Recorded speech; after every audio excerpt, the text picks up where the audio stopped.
Bienvenidos amigos, somos Punto y Aparte. Hoy tenemos con nosotros al magistrado Gustavo Sosa Izaguirre, magistrado del Tribunal Supremo de Justicia Legítimo de Venezuela,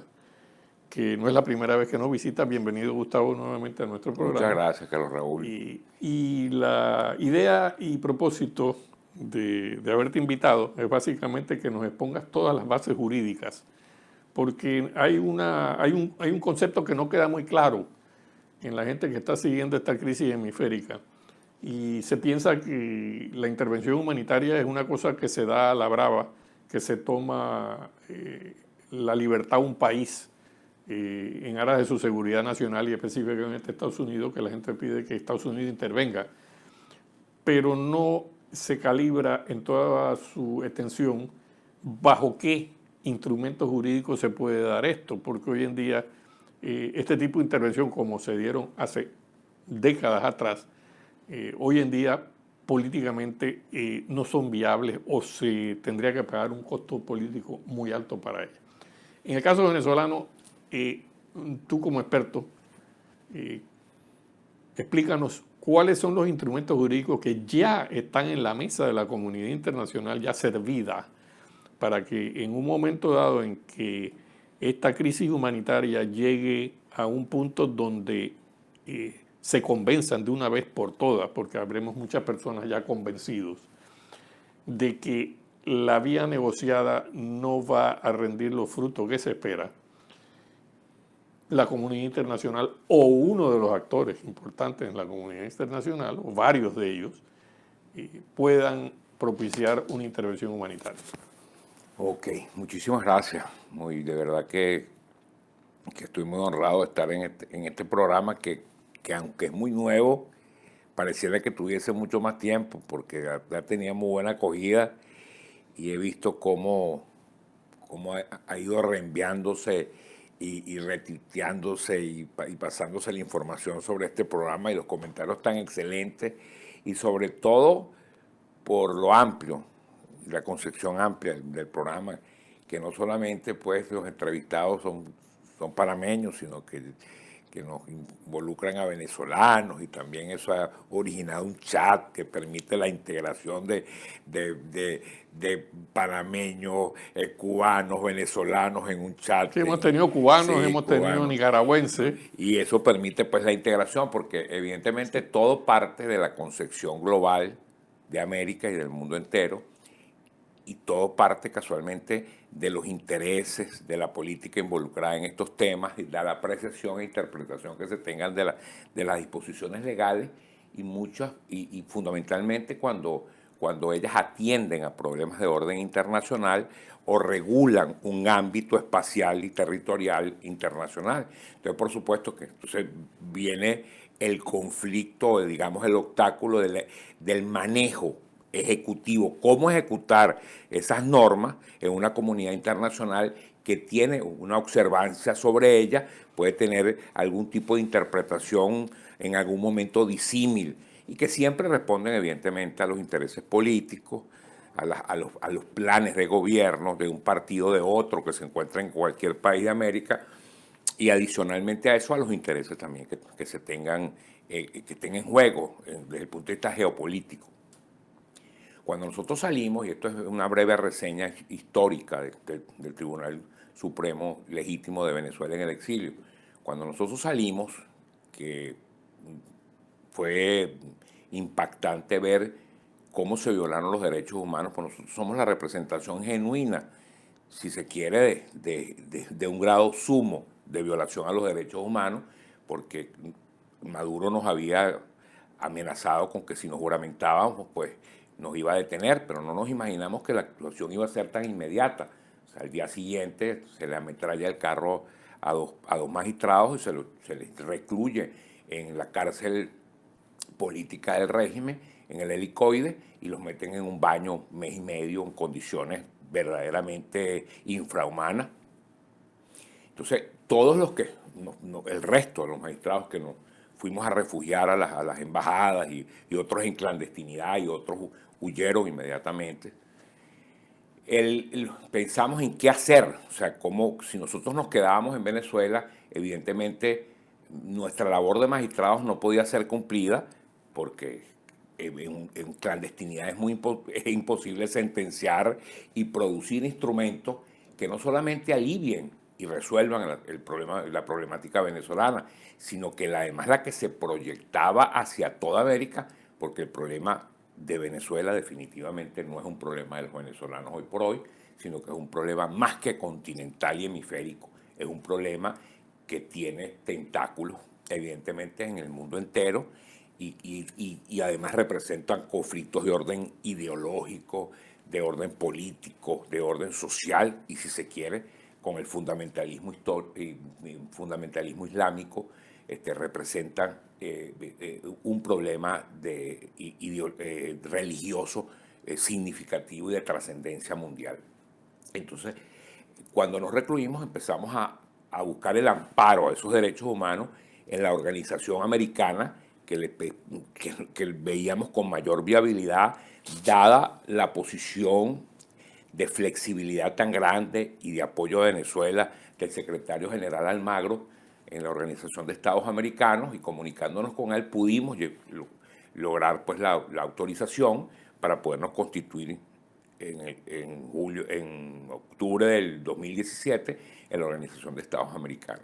¿Cuál fue la finalidad de hacer esto así, no? Bueno, primero tener el respaldo de la organización y que eso nos permitiera el apoyo para la aplicabilidad de normas internacionales que facilitaran, potenciaran y flexibilizaran la salida y la hiciesen pues más inmediata y la acercaran. Cuando estuvimos en la OEA en octubre del 2017, constituyendo el tribunal formalmente con sede oficial en primera instancia en Washington, D.C., empezamos a tener contacto con todos los organismos y las embajadas, buscando el instrumento que nos permitiera a nosotros, asumiendo la jurisdicción universal, para que ciertas decisiones tuviesen el respeto y la eficacia internacional que pretendemos y estamos seguros que han tenido acogida hasta un cierto límite, porque ya que la debilidad del tribunal es su territorialidad, lo que imposibilitaba la ejecución dentro del territorio venezolano por no tener nosotros en disponibilidad en el exilio los órganos policiales y coactivos que permitieran la ejecución de las decisiones. Buscamos el amparo internacional fundamentándonos casualmente en esas normas. Esto permitió que las acciones que comenzaron a ser presentadas, sobre todo fundamentalmente en la sala que yo integro, que es la sala constitucional, por la materia, por el contenido de las acciones, permitió que nosotros, en primer lugar, estableciéramos un cronograma lo antes posible y dadas las prioridades inmediatas y la problemática tan grande de Venezuela, de empezar a actuar. Se estaba en ese momento se acaba de elegir una Asamblea Nacional Constituyente y por el cual declaramos la inconstitucionalidad de la Asamblea Nacional Constituyente por la forma en que fue electa y además de eso, pues la nulidad de todos sus actos. Inmediatamente comenzó el problema migratorio a profundizarse en el 2017 en Venezuela y entonces teníamos que atender la emergencia social y económica y humanitaria de Venezuela, y ahí se abre y se autoriza el canal humanitario. Y de una vez se previó en esa decisión la posibilidad inmediata de que ante un desconocimiento, previendo el desconocimiento por parte del régimen de Maduro, del permitir el ingreso a la ayuda humanitaria, prever la posibilidad coactiva de imponer o de permitir la intervención internacional humanitaria ante un desacato de una orden de ingreso de la ayuda humanitaria. Y dijimos, bueno, ¿cómo fundamentábamos esta intervención, ¿no? Por supuesto que en primera instancia siempre, desde luego por razones lógicas, la tendencia es a que sea respetada la posibilidad de que toda acción internacional sea pacífica. Y así fue pactados, o sea, dentro de la sentencia, una intervención humanitaria internacional en misión de paz. Pero cuando en febrero del año pasado, el 2019, que el presidente encargado interino, Juan Guaidó, autoriza y pretende ingresar la ayuda humanitaria y es obstaculizada por el régimen, pues de una vez en ejecución de esa sentencia autorizamos la coalición militar en misión de paz como ejecución de esa misma decisión en febrero del 2019. Esa sentencia, cuando nosotros estábamos estudiando el cómo fundamentarla, fuimos estudiando y profundizando las normas internacionales que permiten, que autorizan una intervención internacional. Nos fuimos al escenario venezolano a analizarnos y evidentemente es más que probado que el gobierno venezolano es un régimen que además de ser dictatorial, que además de tener una ideología marxista, comunista mezclada con intereses del fundamentalismo islámico, además de eso se está proveyendo de recursos ilícitos provenientes del contrabando, provenientes de actividades ilícitas internacionales, provenientes del tráfico y el lavado de dinero, el tráfico de sustancias estupefacientes y psicotrópicas. Y bueno, de ahí se estaba proveyendo los recursos del régimen y se están proveyendo. Entonces ahí estamos frente realmente no a un régimen político dictatorial común y corriente, sino que estamos realmente frente a una organización delictiva, estructurada transnacionalmente, y eso tiene una previsión internacional que es la Convención de Palermo, que es la Organización de las Naciones Unidas contra la delincuencia organizada transnacional. Entonces, buscando la fundamentación internacional para buscar el apoyo internacional para que efectivamente se pudiese hacer valer la decisión, que había sido fundamentada en otro principio de las Naciones Unidas, que es el R2P, que es el principio de responsabilidad para proteger por razones de orden humanitaria, y la otra por razones de delitos internacionales, como es la Convención de Palermo. Activando estos principios, porque el R2P son principios aprobados por las Naciones Unidas y la Convención de Palermo ya es un acuerdo internacional. Entonces, sobre estas dos plataformas, las decisiones, tanto la razón por la cual asumimos la jurisdicción internacional era para que esa decisión y todas nuestras decisiones, pero fundamentalmente la del canal humanitario, la de la intervención internacional humanitaria, el de posibilitar la condena de Maduro precisamente por los delitos internacionales de corrupción internacional, el caso Odebrecht, que fue un caso puntual pues, del juicio de nosotros, que en octubre se publicó la sentencia, en octubre del 2018, y que tuvimos, gracias a Dios, el apoyo de Colombia y del Congreso colombiano, porque el juicio se celebró en sede del Salón Constitución del Senado de Colombia por dos delitos, corrupción y legitimación de capitales, donde eso permitió que nosotros pudiésemos condenar a Nicolás Maduro Moros a la pena de 18 años de prisión, más 18 años y 3 meses, desde luego con las consecuencias de destitución del cargo y como la consecuencia de la inhabilitación y la consecuencia de todas las accesorias de ley nacionales e internacionales, y de activar una orden de captura internacional conjuntamente con la que ya estaba en curso por también las denuncias ante la Corte Penal Internacional de La Haya por el tema de no haberse permitido el ingreso posteriormente de la ayuda humanitaria, el desacato y haberse transformado ese óbice, ese obstáculo de que ingresara la ayuda humanitaria en un delito de genocidio, en un delito internacional, porque verdaderamente está demostrado también que el estado de pobreza en que está sometido y de marginalidad a la que está sometido el pueblo venezolano es realmente intencional. es para crear un nivel de dependencia del pueblo con una bolsita de regalo de comida llamada CLAP y con otros apoyos de alguna manera que todos los días esos apoyos han mermado más. Entonces hay una intencionalidad en el empobrecimiento sistemático y la proletarización de todo un pueblo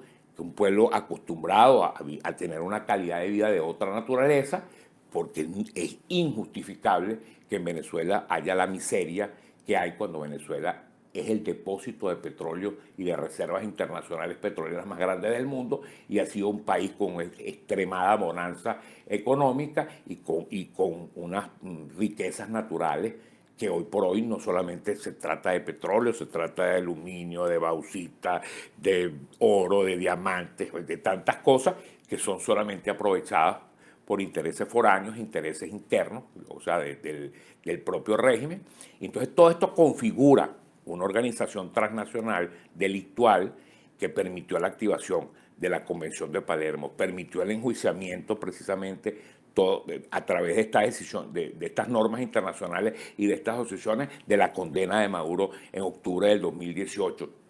y de la violación a la sentencia, donde se apertura el canal humanitario, se autoriza la intervención por el desacato del ingreso a la ayuda humanitaria. Entonces, bajo estos esquemas de la responsabilidad para proteger, de la Convención de Palermo, de la violación a las normas, a toda la regulación internacional sobre el tráfico, el traslado de sustancias estupefacientes y psicotrópicas, y bajo toda la normativa que tiene que ver con, que regula la actividad financiera de los orígenes de los capitales y la legitimidad de los capitales y el depósito, pues han girado todas nuestras decisiones, privilegiando la asunción de la jurisdicción internacional para comenzar a dar paso a que pueda haber una justicia internacional mucho más activa con esta experiencia que ha sido inédita en el caso de Venezuela, que vaya potenciando, acelerando no solo la solución, no solo visto hacia adentro, aguas adentro, para nosotros solucionar un problema de Venezuela, sino para que sirva de jurisprudencia internacional y se vayan tomando previsiones, porque todas estas decisiones que nosotros hemos producido están en la Unión Europea, están depositadas en los organismos oficiales de los Estados Unidos, en la Organización de Estados Americanos y todos sus miembros, en los países del Pacto de Lima, el Convenio de Lima, y se han universalizado para que queden como jurisprudencia que permita ser tomada en cuenta no solo para la resolución del caso de Venezuela, que hoy por hoy, repito, no es un problema solo de los venezolanos, sino que es un problema de orden continental, donde cada vez se profundizan, cuando vemos activados problemas en el Medio Oriente y se reflejan las investigaciones hacia América, vemos que en el oriente de Venezuela está plasmada toda una organización del Hezbolá, del Hamas. Vemos que en la frontera de La Guajira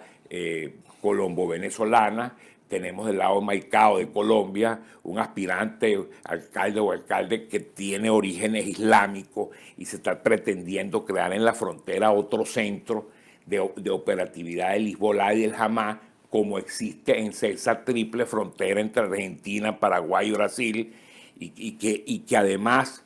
ha quedado evidenciado en todas estas investigaciones que hemos avanzado que sirvieron de apoyo casualmente a la sentencia, que hay una vinculación familiar entre los jefes de la organización en la triple frontera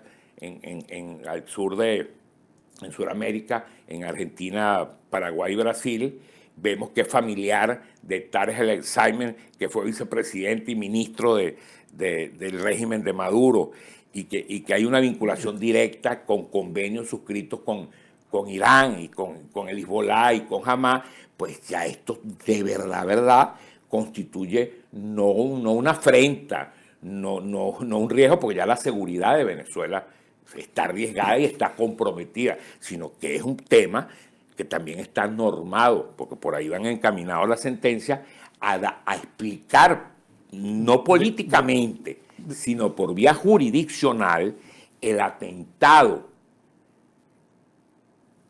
totalmente abierto contra no solamente la seguridad de los Estados Unidos de Norteamérica, sino la seguridad hemisférica completa está comprometida en todo este accionar y todas estas decisiones que están a disposición, y yo cualquier aporte